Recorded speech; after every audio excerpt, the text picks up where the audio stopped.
Pada kesempatan ini Ibu akan menjelaskan tentang materi sifat koligatif larutan elektrolit. Nah, sebelumnya non elektrolit dulu ya. Kita akan mempelajari sifat koligatif non elektrolit dan elektrolit. Pertama akan Ibu bahas tentang sifat koligatif larutan non elektrolit. Sebelumnya Ibu mau menjelaskan apa yang dimaksud dengan sifat koligatif larutan. Nih, sifat koligatif adalah sifat yang tergantung hanya pada jumlah partikel zat terlarut, bukan pada jenis partikel zat terlarut. Jadi saya ulangi, sifat yang hanya bergantung pada jumlah partikel zat terlarut, bukan pada jenis zat terlarutnya. Ibaratnya begini deh, ada urea, konsentrasinya 0,1. Ada gula, konsentrasinya juga 0,1. Urea dan gula konsentrasinya sama, sifat koligatifnya juga akan sama. Karena apa? Jumlah partikelnya baik urea dan gula sama-sama 0,1.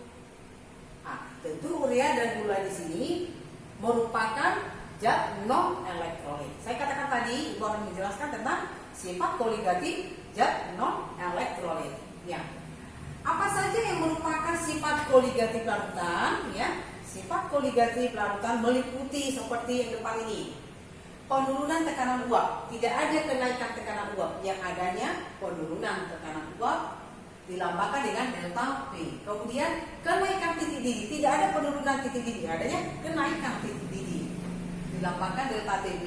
Kemudian juga penurunan titik beku, titik beku turun dilambangkan dengan delta TF. Kemudian sifat yang terakhir tekanan osmotik.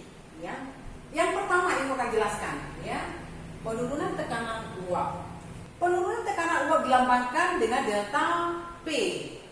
Jika ke dalam suatu pelarut kita masukkan zat terlarut, ya, ke dalam suatu pelarut kita masukkan zat terlarut, tekanan dari larutan itu akan turun kalau kita bandingkan dengan tekanan dari pelarutnya.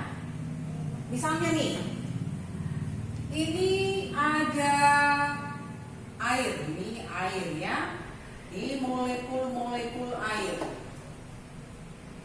Kalau ke dalam air ini kita masukkan gula, berarti dihasilkan larutan gula. Tekanan uap jenuh dari larutan gula tadi akan turun jika kita bandingkan dengan tekanan dari pelarutnya sendiri atau air. Ibaratnya tekanan air misalnya kita lambangkan dengan P ya. P air itu misalnya 30 mmHg. Tekanan dari larutan akan lebih kecil dari 30. Misalnya akan menjadi 28 mmHg ya. Jadi saya ulangi lagi, kalau ke dalam suatu pelarut kita masukkan zat terlarut, tekanan uap larutannya akan turun. Nah, dengan satu syarat ya, zat terlarut yang kita masukkan itu adalah zat yang tidak mudah menguap atau dikatakan non volatil. Saya ulangi lagi penjelasan depan. Jika zat terlarut adalah non volatil atau zat yang tidak menguap, maka tekanan uap larutan selalu lebih kecil dari tekanan uap pelarut murninya. Sama seperti tadi, air pelarut murni tekanannya 30 mmHg. Kalau ke dalam air kita masukkan gula zat terlarut, tekanan uap larutannya akan turun. Misal tadi kita buat 28 mmHg ya. Kemudian oleh Rolle melakukan suatu percobaan, melakukan beberapa kali percobaan, dan akhirnya Rolle kembali ke suatu kesimpulan rumusan. Ya, ini rumusannya. Kita lihat dulu satu-satu. P itu tekanan uap larutan. Tahu ya larutan? Larutan berarti zat sudah kita masukkan ke dalam pelarut. X kalau itu adalah fraksi mol pelarut. Fraksi mol pelarut. P P0 itu adalah tekanan uap jenuh pelarutnya. Umumnya di sini pelarutnya air, ya. Tekanan uap pelarut murni adalah P0. Delta P di sini adalah penurunan tekanan uap. Penurunan tekanan uap. X terlarut itu adalah fraksi mol zat terlarut. Dari percobaan yang dilakukan oleh Roth, akhirnya dia memberikan suatu kesimpulan rumus bahwa tekanan uap larutan P, tekanan uap larutan sebanding dengan fraksi mol pelarut, atau tekanan uap larutan sebanding dengan konsentrasi dari zat pelarut. Bagaimana dengan penurunan tekanan uap larutan? Nah, penurunan tadi delta P. Bahwa delta P itu atau penurunan tekanan uap larutan akan sebanding dengan konsentrasi terlarut dikali 0. X di sini fraksi mol, ya. Kita udah belajar sebelumnya. Tapi saya kamu pahami, ya? Saya ulangi lagi, tekanan uap larutan sebanding dengan fraksi mol pelarut, sementara penurunan tekanan uap sebanding dengan fraksi mol terlarut. Oh, yang menjadi pertanyaan, mengapa sih tekanan uap larutan itu lebih kecil dari tekanan uap pelarut murninya? Seperti saya katakan tadi, kalau air misalnya tekanannya 30 mg/Hg, kalau ke dalam air kita masukkan gula, tekanannya akan turun. Mengapa tekanannya turun? Ya, ini penjelasannya. Ya, misalnya nih kita ibaratkan nih, ya, di dalam tabung ada pelarut dan terlarut. Pelarutnya itu yang biru, yang merah itu terlarut. Kalau dia tadi tanpa zat terlarut berarti semua biru, Penguapannya lebih bebas sehingga tekanannya lebih besar. Kalau ke dalam air tadi, ini kita anggap molekul air, ya. Kita anggap dia molekul H2O, ya. Kita masukkan, ya, misalnya ini terlarutnya, pelarutnya misalnya ini air, terlarutnya ini misalnya gula, ya, glukosa. Adanya partikel zat terlarut, dan partikel pelarut ada gaya tarik menarik, ya, ada gaya tarik menarik, interaksi tarik menarik. Adanya gaya tarik menarik antara partikel terlarut dan pelarut mengakibatkan partikel pelarutnya itu terhalang untuk menguap. Penguapannya terhalang sehingga tekanan uap larutannya menjadi lebih kecil. Bisa dipahami, ya? Jadi ingat, dengan kita masukkan zat terlarut, apakah dia gula, apakah urea, ke dalam suatu pelarut, tekanan uap larutan akan turun atau menjadi lebih kecil dibanding tekanan uap pelarut murninya sendiri, yaitu air. Bisa dipahami, ya? Supaya kamu lebih paham lagi, akan saya berikan contoh soal. Oke nih, contoh soal perhitungan tekanan uap larutan dan penurunan tekanan uap larutan. Nih, ke dalam air, ke dalam 450 ml air kita larutkan 90 gram glukosa. Nih, 90 gram. Airnya 450 ml. Ini berarti air itu adalah ini adalah pelarut. Sementara glukosa di sini berarti terlarut, ya. Jadi ke dalam 450 ml air kita larutkan 90 gram glukosa. Tadi saya sudah katakan, menjelaskan kalau ke dalam suatu pelarut, dalam hal ini air, kita masukkan zat terlarut, akan terjadi penurunan tekanan uap larutan. Tekanan uap larutannya turun. Berapa tekanan uap larutan? Berapa penurunannya? Itu yang ditanyakan. Hitunglah tekanan uap larutan. Tekanan uap larutan berarti ini sama dengan P. Hitunglah penurunan tekanan uap larutan. Kalau itu penurunan berarti dia adalah delta P ya. Jadi dalam soal ini yang ditanya, kalau kita tuliskan ya, yang ditanya pertama berapa P-nya, kemudian yang B-nya itu berapa delta P.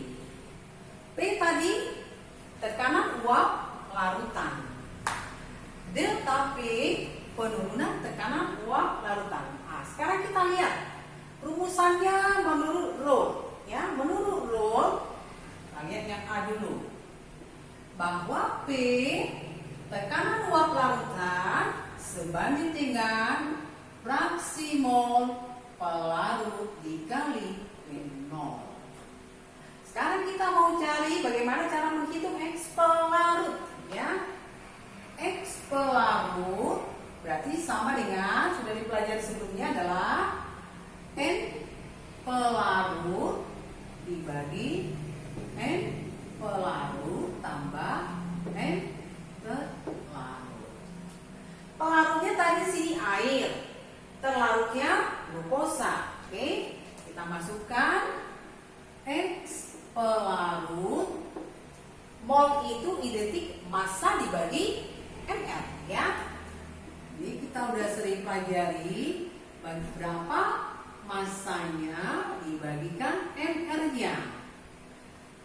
Pelarutnya tadi air, berarti di sini karena air itu rho-nya 1, berarti kalau dia 450 ml berarti sama dengan 450 gram.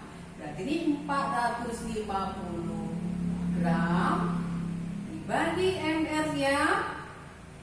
ml dari air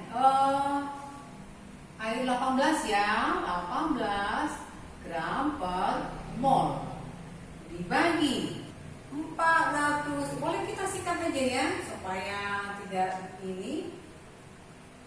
Masanya tadi berapa? 450 ml-nya 180 ya.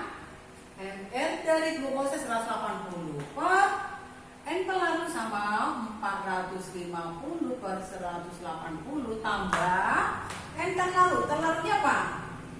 Glukosa. Glukosa ada kesalahan. Ini tadi berapa nih? 118 ya. Maaf, ml air kan 18. Jadi massa pelarut tadi 450, ml dari air 18. Kemudian N terlarut, massa dari glukosa 90, ml-nya 180. Oke, berarti X pelarut di sini berapa? 450 dibagi 18, 25.